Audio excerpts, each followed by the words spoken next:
Uma dúvida que mais de uma aluna teve foi sobre a individualização da moldeira de estoque no paciente dentado quando a gente vai fazer a prótese total. Essa individualização, a Fernanda ela fala que é com cera 7.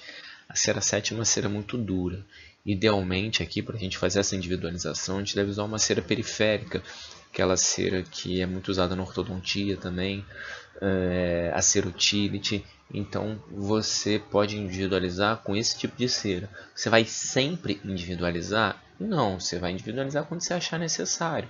Você provou a moldeira, você está vendo que ela não está chegando até o fundo de vestíbulo corretamente, você está sentindo que ali a região do céu da boca, do palato, ele está ficando, você vai ter que colocar muito material. A gente sempre tem que lembrar, quanto mais material você colocar, maior a contração desse material, seja ele material elastomérico, seja ele alginato, você sempre vai ter uma maior contração quanto maior a quantidade. Então, se você conseguir individualizar a sua moldeira de maneira que você precise colocar menos material de moldagem, é ideal. Quando a gente fala de selamento periférico, normalmente a gente divide por segmento. Primeiro, para ficar de uma maneira mais didática, e segundo, que se utiliza muito ainda hoje a Godiva para fazer esse tipo de moldagem. E a Godiva é um material que você tem que esquentar para ele ganhar e ficar plástico para que você consiga fazer essa moldagem. Então é difícil que a gente consiga fazer uma moldagem total com a Godiva, espalhar a Godiva por toda a moldeira individual e de uma vez só. Então, quando a gente trabalha com Godiva, o ideal é que a gente trabalhe realmente por segmento. Não necessariamente direto ali na tuberosidade. Você pode pegar a tuberosidade, passar um pouquinho e já pegar a região bucal, ou quando você for fazer a bucal, você já estender e pegar o freio, a região de freio labial. Isso é para ficar uma coisa mais didática. Agora, quando a gente trabalha com elastômero de consistência massa ou consistência pesada, como por exemplo silicone por adição, aí você já consegue ter um tempo de trabalho mais tranquilo, mais confortável. Então aí você já pode fazer ou de uma vez só ou segmentos maiores. Isso não tem uma regra, isso vai muito do profissional, de como ele se sente confortável, de como ele consegue bons resultados clínicos. Como eu disse nas correções anteriores, aquelas correções eu tinha feito sem ainda ver o relatório de vocês. Então, às vezes, algumas coisas passam despercebidas por mim que não passou por alguma de vocês. E mais de uma aluna falou que sentiu falta, e realmente, depois eu revi o seminário, pouco foi falado sobre placa base plano de cera, sobre a confecção deles. E isso pode ser uma fase laboratorial, mas a gente também pode fazer a placa base plano de cera. Não é um procedimento complexo.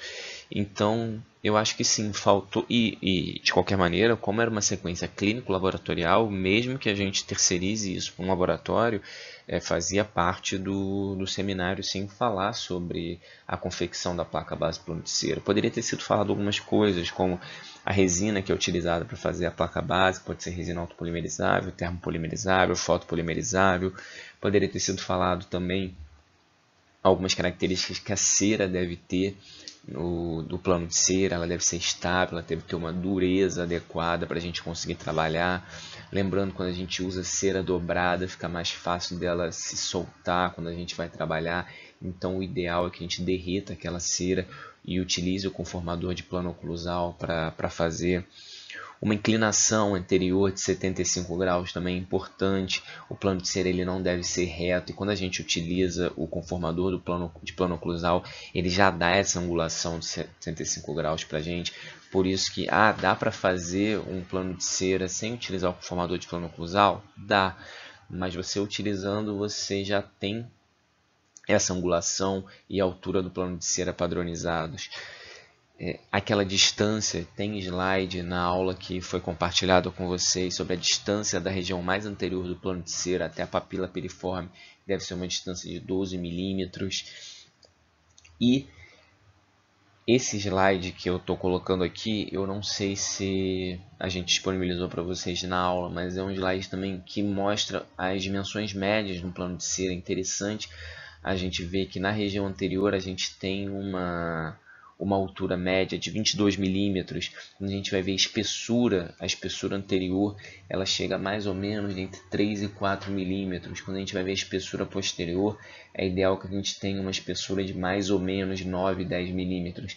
Então, essas características da placa base e do plano de cera são importantes da gente saber para quando a gente vai confeccionar, e se a gente não for confeccionar, a gente avaliar como ele vem do laboratório, e se for o caso, já tentar adequar antes mesmo do paciente chegar. Se você vê que ela está fugindo dessas características, a gente mesmo, antes do paciente chegar no consultório, já ajusta o plano de cera para a gente ter menos trabalho no ajuste dele com o paciente sentado na cadeira. Embora haja alguns registradores de relação cêntrica, registradores extraorais, registradores intraorais, o que a gente utiliza muito na nossa prática clínica é a manipulação do paciente.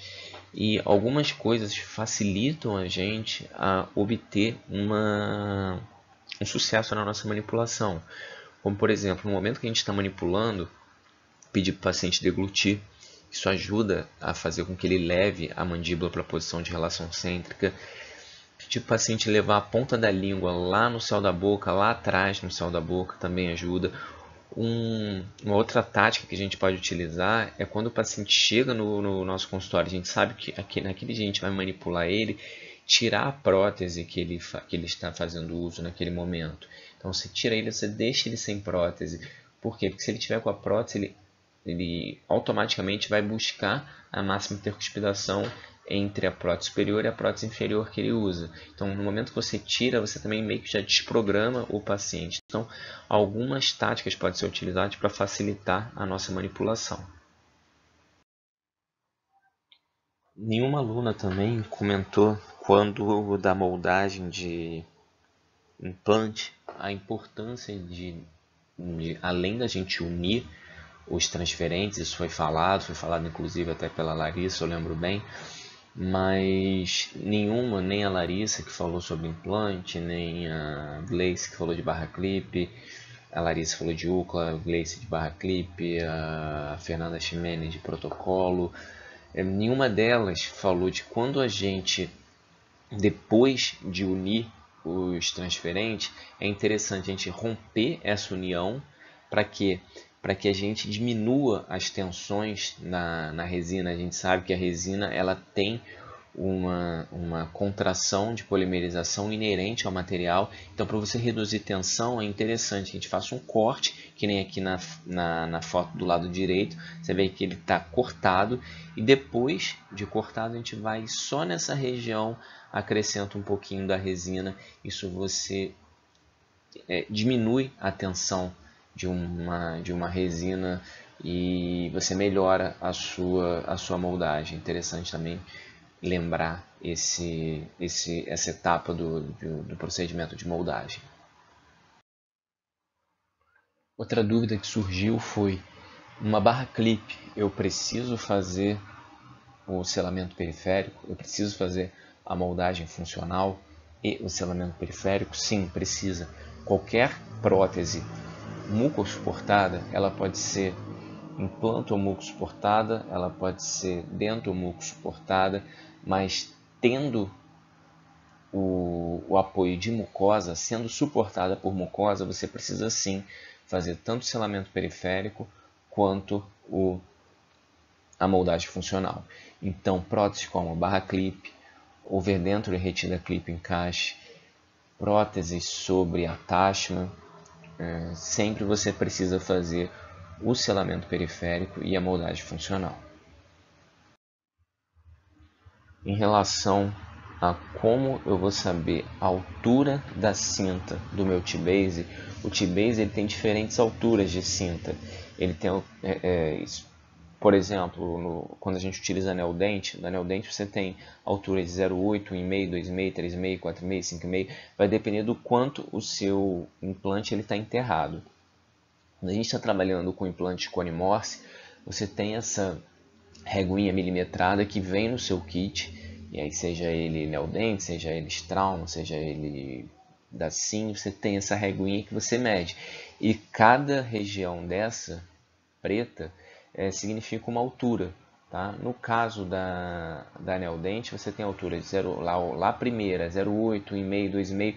Então aí você vai escolhendo a sua altura de cinta, o transmucoso do seu T-base. Isso não serve só para T-base, serve também para mini pilar. Mini pilar, quando você vai escolher, você também tem diferentes alturas do mini pilar. Então você também faz essa medida. Ah, mas se eu utilizei hexágono externo, como é que eu faço a medida?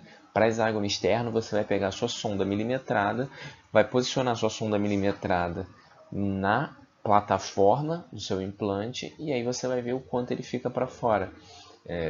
E dessa forma você escolhe sempre de maneira que o metal ele fique escondido, mas que também não fique tão enterrado. Sempre lembrando do conceito de espaço biológico que a gente vai querer obter. Para finalizar, também ficaram algumas dúvidas sobre como a gente faz a cimentação da coroa T-base e da individualização dos transferentes.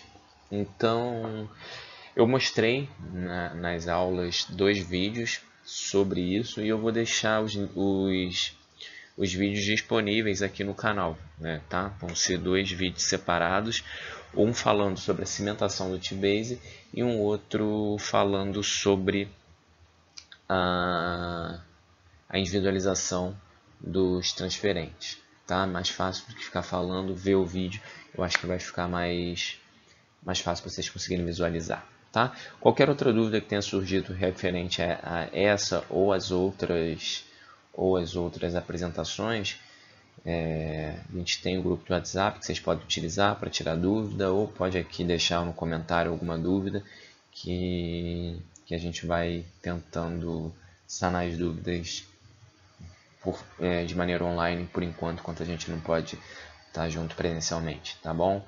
Um beijo em todos, tchau, tchau.